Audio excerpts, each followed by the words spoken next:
Welcome to the Deep Dive. We're digging into the sources you've provided to pull out the key insights you really need. And today we're looking at something quite dramatic, the very end of the line for ancient Egypt's pharaohs. Right, a story spanning, over 3,000 years? Egypt as this absolute giant in the Mediterranean world, defined by these incredibly powerful rulers. Exactly. Pharaohs weren't just kings. They were seen as almost divine, holders of immense wealth, military leaders, spiritual heads. It's a unique setup. 3 millennia. It's hard to even wrap your head around that length of time. So our mission today, based on these sources, is to unpack how that incredibly long-lasting system just stops so abruptly. Yeah, it was surprisingly swift in the end. We need to extract the crucial facts, look at the surprising twists and turns. Let's follow that thread of power, right? Yeah. Ambition, conflict. We'll see how Egyptian independence faded as Rome rose. Definitely. And the big names are all here. Cleopatra, of course, Julius Caesar, and then the final showdown, Octavian versus Mark Antony. It's high drama, civil war, a total power shift. Okay, so let's set the scene properly. The sources take us way back, like 3150 BC, roughly, with Egypt's unification. That's the traditional starting point for the pharaohs. And their role. It was just immense. Yeah. The pharaoh was the single, unquestioned ruler. Think about it. They owned the land, collected the taxes, made the laws, ran the administration, led the army. Everything. Total control. But it wasn't just political or military, was it? There was that whole spiritual dimension. Oh, absolutely central.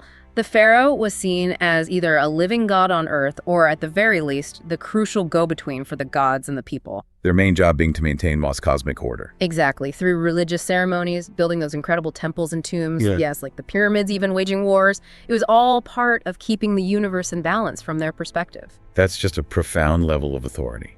And the sheer time scale, 31 dynasties, 32 centuries, it's one of the longest running shows in ancient history. It really is. And an interesting side note from the sources, while we use pharaoh now, for a lot of that history, they were just called king or queen. The term pharaoh itself evolved. Now, the sources do point out Egypt wasn't always top dog. It faced setbacks before this final end, right? Yeah. Foreign conquerors. Yeah, good point. You had Persians, Macedonians under Alexander the Great, periods where Egypt was conquered and the pharaoh became, sort of a puppet ruler. So the line continued, but the power wasn't really theirs anymore. Precisely. Egypt's influence definitely waxed and waned. But the pharaonic tradition itself persisted through those times. Yeah. What happened in the 1st century BC, the period we're focusing on, was different. It was final. Okay, so let's jump forward dramatically. We're the 1st century BC. The sources paint Egypt as, not the powerhouse it once was. Rome is the big player now, casting a long shadow. A very long shadow.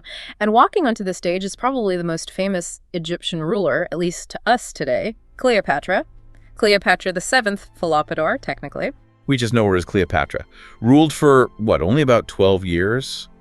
And the whole time, Egypt was semi-autonomous at best, really under Rome's thumb. Right. And the sources stress her fame wasn't just about beauty, though that's the legend.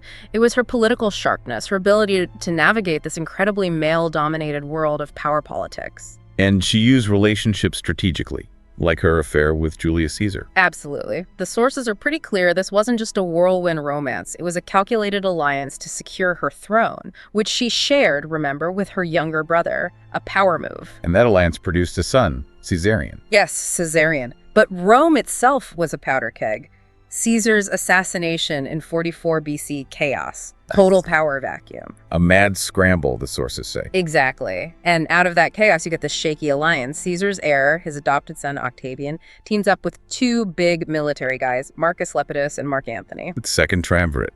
Sharing dictatorial power, initially to hunt down Caesar's killers. They managed that by 42 BC. But then, how do 3 ambitious men share the entire Roman Republic? They couldn't, really, could they? How did they divide it up? They essentially carved up the map. Octavian got Rome and the West, Antony got the eastern provinces, and crucially, that included Egypt. Making Cleopatra technically Antony's subordinate, but that arrangement didn't quite stick, did it? Not for long. History kind of rhymes here. Just like Caesar before him, Antony gets involved with Cleopatra. The very next year, they start their affair. So now you have these 2 power players, deeply connected. The Roman general in charge of the East and the Pharaoh of Egypt. What was the game plan? Well, the sources point strongly towards a shared ambition, It did have challenging one, Octavian. With Egypt's wealth, its army, its navy all allied with Antony through Cleopatra, they seemed to believe they could take absolute control of Rome. This wasn't just personal then. It was a political pact aimed at the top job. Definitely. And you can imagine the tension brewing between the three rulers, Octavian, Antony, Lepidus, each one secretly wanting it all. That tension boiled over with Lepidus, right? It did. In 36 BC, there's a dispute. Lepidus gets pushed out, stripped of power, exiled. Suddenly, the triumvirate is down to just two, Octavian and Antony. The collision course was set. And the sources say Antony, based in Egypt with Cleopatra, started acting more and more independently, ignoring Rome. Pretty much acting like his own sovereign ruler in the East. And that directly antagonized Octavian and the Senate back home. What was the final straw? What pushed it into open war? A couple of things, but one big one highlighted in the sources. Anthony divorces Octavian's sister, Octavia, remember, that marriage was supposed to keep the peace between them. Ouch. Bad move politically. A terrible move! And then he formally marries Cleopatra, with whom he now had another child. It was a direct insult and a massive political provocation. How did Octavian play this back in Rome? Masterfully, according to the sources, he launched this huge propaganda war, painted Antony as having gone soft, seduced by this foreign queen, abandoning Roman ways. Basically, a traitor under Cleopatra's spell. Just words, though. Or did he have something more concrete? Here's the clincher. Octavian somehow got hold of what he claimed was Antony's will, and he published it. What did it supposedly say? Things like leaving Roman territories to his children with Cleopatra, maybe even moving the capital to Alexandria. Whether it was entirely genuine or not, it worked. It caused outrage in Rome. So that gave Octavian the political cover he needed. Exactly. He could frame Antony as a traitor trying to dismantle the Republic. The Senate was furious and declared war. But, and this is clever, they declared war on Cleopatra's Egypt, not technically on Antony. So it looked like a foreign war, not another Roman civil war. Smart. Very smart. It rallied support behind Octavian. Okay, war is declared. Where does the hammer fall? The big military clash. Actium, off the coast of Greece, September 2nd, 31 BC. This is the showdown. And the numbers. The sources give us a sense of the scale. Yeah, Antony and Cleopatra together had maybe 500 ships, 70,000 troops. Octavian had slightly fewer ships, around 400, but more troops, maybe 80,000. But Octavian had a strategy, didn't he? Didn't just sail straight in. No, he outmaneuvered Antony, managed to trap Antony's forces, cutting them off by land and sea, set up a blockade. Which must have hit morale hard. Hugely. The sources say lots of Antony's men deserted or switched sides before the main battle even really got going.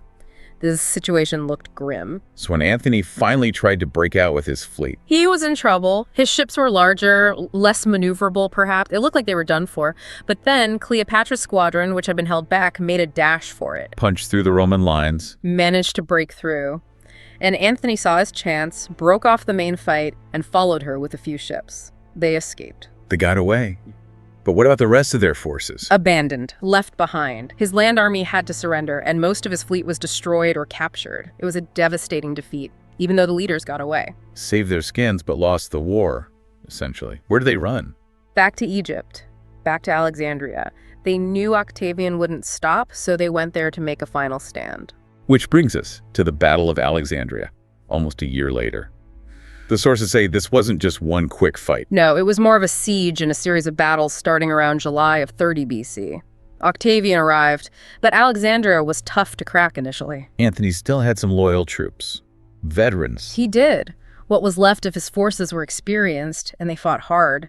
The sources mention Antony even repelled some of Octavian's first attacks. Gave them some hope, maybe? Perhaps briefly. But the pressure was immense. Octavian had overwhelming force, and Antony kept losing men, casualties, more desertions. The writing was on the wall. And the final assault came when? End of July, early August. Around July 30th, Octavian launched an all-out attack. Antony's remaining men made a brief last stand, supposedly in the city's hippodrome, but it wasn't enough. A second push sealed it. Seems like it probably August 1st.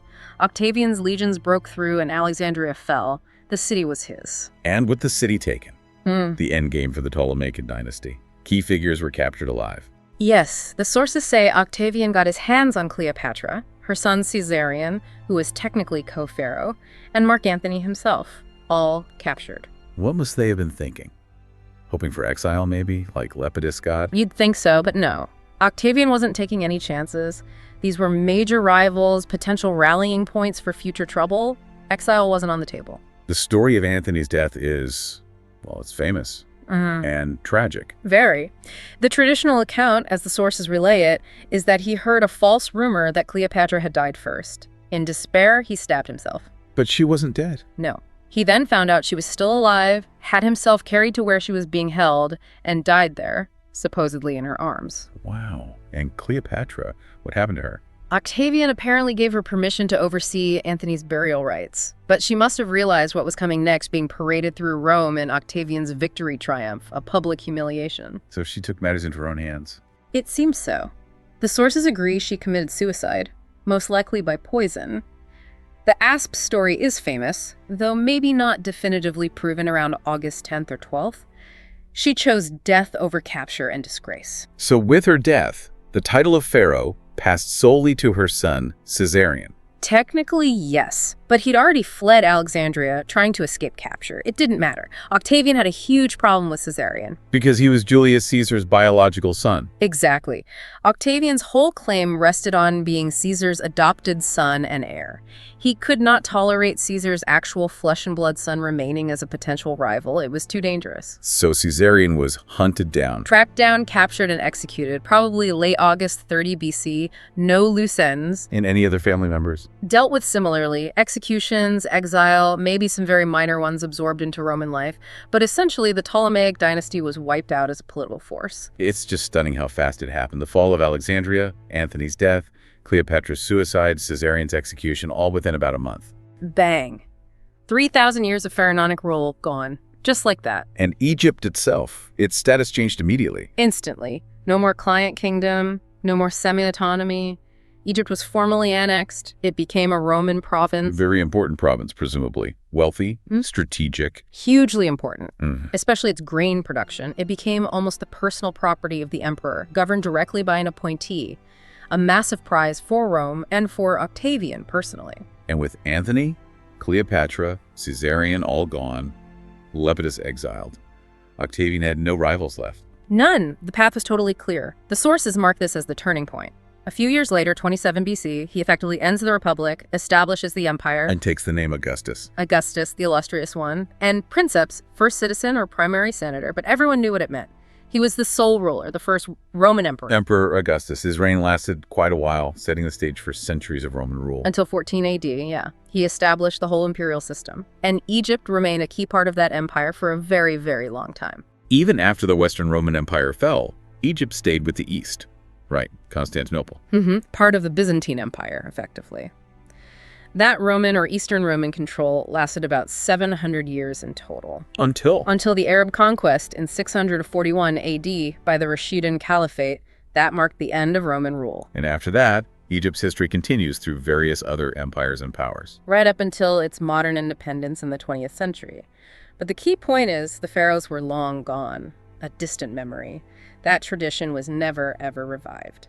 It's quite a journey we've traced then, using these sources, seeing how this unique 3,000-year system of rule met such a sudden and violent end. Yeah, you really see the interplay, don't you? The legacy of Egypt, the irresistible force of Roman expansionism, and then the very personal ambitions and fates of these larger-than-life figures. Cleopatra, Antony, Octavian, their choices, their conflicts directly led to the end of an era. Absolutely. It drives home how high the stakes are in clashes between great powers, how personal ambitions can reshape the world, and just how quickly centuries of tradition can be swept away. It's more than just ancient history, isn't it? It tells you something about power itself. I think so. That idea of a 3,000-year history ending in a single month, it really makes you think, doesn't it? What does that kind of dramatic collapse after such immense longevity tell us about the cycles of power and historical change that might still be relevant, even for us today?